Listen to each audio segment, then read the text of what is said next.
ಅಪ್ಪ ಅಪ್ಪ ನಾವು ಕೊಳದ ಬಳಿಗೆ ಆಟ ಆಡಲು ಹೋಗಿ ಬರುತ್ತೇವೆ. ಹೋಗಿ ಬನ್ನಿ ಮಹಾರಾಣಿಯರೇ, ಹುಷಾರಾಗಿ ಹೋಗಿ ಬನ್ನಿ. ಸರಿ ಮಂತ್ರಿಗಳೇ.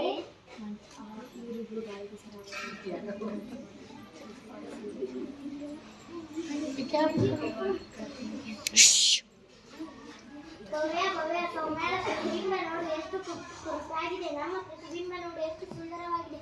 ಇವಳನ್ನು ಕಳಿಸು. ಹೋಗು ಹೋಗು.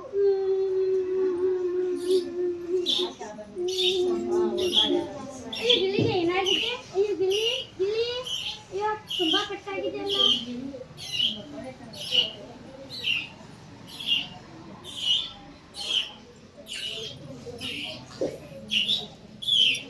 ಗಿಡಮೂಲಿಕೆ ಔಷಧವನ್ನು ಹಚ್ಚು.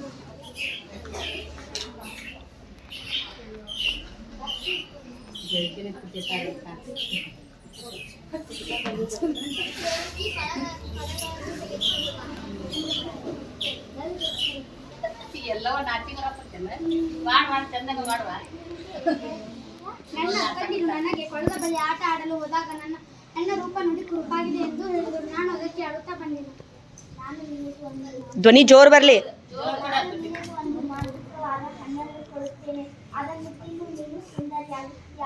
ಈ ವಿಷಯವನ್ನು ಯಾರಲ್ಲಿಯೂ ಹೇಳಲಿಲ್ಲ. ಸರಿ ಗಿಳಿ.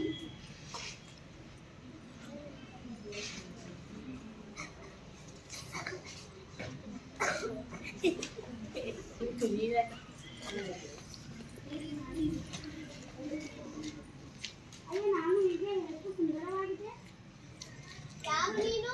ನಾನು ನಿನ್ನ ಮಗಳಪ್ಪ. ನನ್ನ ಮಗಳು ನೀನಲ್ಲ. ಹೌದಪ್ಪ, ನಾನು ನಿನ್ನ ಮಗಳು. ನನ್ನ ಮಗಳು ಹೀಗಿಲ್ಲ, ಕುರುಪೆ ಹಾಗೂ ಬುದ್ಧಿವಂತೆ. ಅಪ್ಪ, ನಾನು ನಿನ್ನ ಮಗಳು. ಮಹಾರಾಜರೇ, ಹೌದು, ಇವಳು ನಿಮ್ಮ ಮಗಳಲ್ಲ. ನಿಮ್ಮ ಮಗಳು ತುಂಬಾ ಕುರುಪೆಯಾಗಿದ್ದಾಳೆ. ಅಯ್ಯೋ ಸರಿ, ಅಲ್ಲ ಮಂತ್ರಿಗಳೇ, ನಾನೇ ಅವಳು. ನಾನು ನಡೆದ ವಿಷಯವನ್ನು ಹೇಳುತ್ತೇನೆ ಅಪ್ಪ.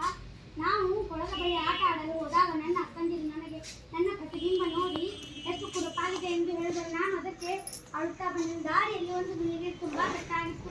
ಅದಕ್ಕೆ ನಾನು ನೀರು ಮತ್ತು ಗಿಡಮೂಲಿಕೆ ಔಷಧವನ್ನು ಹಚ್ಚಿದೆ. ಅದು ನನಗೆ ಒಂದು ಮಾಂತ್ರಿಕ ಹಣ್ಣನ್ನು ಕೊಟ್ಟಿತ್ತು. ನಾನು ಅದನ್ನು